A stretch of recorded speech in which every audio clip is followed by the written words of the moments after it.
Have you ever looked around your life and thought, is this it? You have a roof over your head, food on the table, and maybe even a steady job that pays the bills. Yet deep down, there's this heavy, quiet feeling that you are missing out. You see others glowing with joy, and you wonder why you feel so incredibly empty. Well, today I want to share a story with you. It's about a young woman who found the answer to that exact feeling in the most unexpected place. Meet Maya. Maya lived in a busy, loud city. If you looked at her life from the outside, she was doing just fine. She had a safe apartment, steady work, and friends who cared about her. But Maya was caught in a trap that catches so many of us today. She was completely obsessed with the idea of more. Every morning, before she even got out of bed, she would grab her phone and look at pictures of other people's perfect lives. She saw their expensive vacations, their shiny new cars, and their flawless smiles. The more she looked, the smaller her own life felt. Her apartment felt cramped instead of cozy. Her clothes felt old. Her achievements felt totally worthless. When her coworker got a promotion, Maya didn't feel happy for her. She just felt bitter. She constantly wondered about the secret to true happiness, but she was convinced it was tied to a bigger bank account, a prettier face, or a fancier lifestyle. She forgot how to smile at simple things. Her days were spent complaining about the weather, the traffic, the coffee being too cold. She was physically healthy, but her heart was starving. One rainy Friday evening, Maya was walking home from work. She was in a terrible mood. Her umbrella was broken, her shoes were soaked with cold water, and she was busy feeling sorry for herself.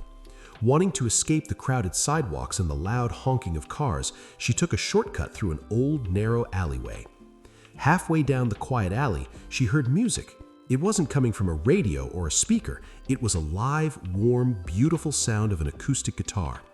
Sitting under a small tin roof, sheltered from the pouring rain, was an older man.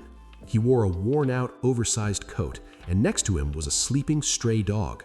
As Maya got closer, the street lamp illuminated his face, and she noticed something else. The man's eyes were clouded over. He was completely blind. Maya stopped walking. She didn't know why, but the music pulled her in. It was so full of emotion that it made her chest ache. The man finished his song and smiled, turning his head slightly towards the sound of her footsteps. "A heavy step for a Friday evening," he said, his voice deep and remarkably kind. Maya was startled. "How did you know?" "When you lose one way of seeing the world, you gain others," he replied gently. "Your footsteps sound angry, rushed, like you were running away from your own life." Maya felt a sudden lump in her throat.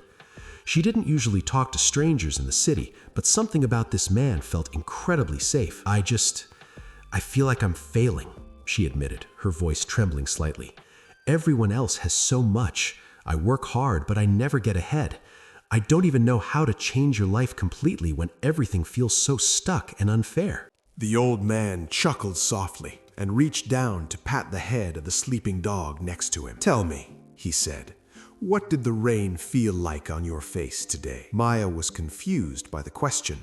"It felt wet and annoying. My shoes are completely ruined." "Ah," the man nodded slowly. "You see the rain as an enemy, but do you know what I felt? I felt the cool, fresh air that only comes right after a storm. I heard the rhythm of the drops hitting this tin roof, making a natural drumbeat for my guitar. I felt the warmth of my old dog resting against my leg. My world is entirely dark, young lady, but it is so incredibly rich." Maya stood there in silence, the rain still falling softly around them. The old man reached deep into his heavy coat pocket and pulled out a smooth, round river stone. He held it out to her in his weathered hand. "Take this," he said. "It's just a rock from a river, but I want you to put it in your pocket. This weekend, every time your hand brushes against it, I don't want you to think about what you don't have. I want you to find one thing right in front of you that is good. You don't need a month or a year, just try it for this weekend." Maya took the stone. It felt cool and solid in her palm. She thanked the man, dropped the stone deep into her pocket, and walked the rest of the way home, her mind racing. The next morning, Maya woke up with her usual heavy feeling. She immediately reached out to grab her phone to start scrolling, but as she leaned over, her hand brushed against the pocket of the jacket she had thrown on a chair the night before. She felt the hard, smooth surface of the stone. She stopped. She pulled her hand back from the phone. Instead, she sat up and looked around her bedroom. She closed her eyes, trying to experience the world like the blind musician. She felt the incredible softness of her blanket. It was keeping her warm and safe. She listened to the quiet hum of the city outside, realizing she lived in a place where she had shelter from the storm. She got up and made herself a simple cup of coffee. Usually, she drank it fast while staring at a screen, tasting absolutely nothing. This time, she held the warm mug in both hands. She smelled the rich roasted beans. She took a small sip and actually tasted it. It was perfect. Later that afternoon, Maya went for a walk in the local park. Normally, she would be listening to a loud podcast, rushing to get her steps in, ignoring everything and everyone. But her hand touched the stone in her pocket again. She took out her earphones. She heard the pure, ringing sound of children laughing on the swings. She saw a patch of bright yellow wildflowers pushing their way up through the cracks in the gray sidewalk. She realized she had walked past them 100 times and never noticed how brave they were, blooming right out of the concrete. She saw an elderly couple holding hands on a wooden bench. She saw the way the golden sunlight caught the bright green leaves of the big oak trees. It was like she was putting on a pair of glasses for the very first time in her life. Her city wasn't just gray concrete and annoying traffic. It was alive, breathing, and full of tiny, beautiful moments. By Sunday evening, Maya was sitting on the floor of her apartment, but it didn't feel cramped anymore. It felt like a warm sanctuary. She realized that her envy and her constant wishing for things she didn't have were like a thick blindfold over her own eyes. She had been starving while sitting at a massive banquet table. She didn't magically get a new job over the weekend. She didn't suddenly get rich. Her bank account was exactly the same. But everything had changed because she had changed. On Monday morning, Maya went back to the alleyway on her way to work, hoping to find the old man to thank him. But the alley was empty, just a quiet, narrow street. She smiled, touching the stone in her pocket. She didn't need him to be there. He had already given her exactly what she needed.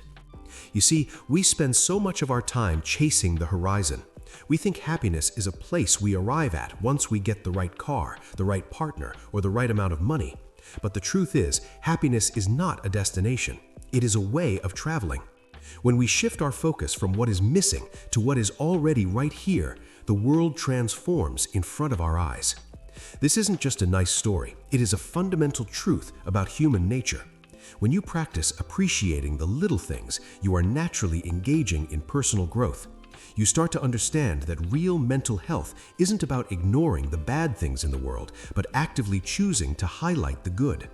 By building simple daily habits like holding on to a physical reminder, like Maya's stone, you literally train your brain to adopt a positive mindset.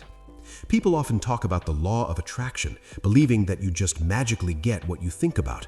But really, it is about how a true self-improvement journey begins the exact moment you stop comparing yourself to others. It is about finding happiness in the present moment through a simple gratitude practice. Even if you don't sit down and do formal mindfulness meditation, just being fully awake to the beauty of right now is the most powerful, life-changing advice anyone can ever give you. Happiness is already in your pocket. You just have to remember to reach in and feel it. If this story brought a little bit of light to your day, or if it made you think about something you are thankful for right now, please hit that like button. It really helps out a lot. And don't forget to subscribe to the channel so we can continue sharing these meaningful journeys together. I would love to hear in the comments what small thing made you smile today. Thank you so much for listening, and I will see you in the next one.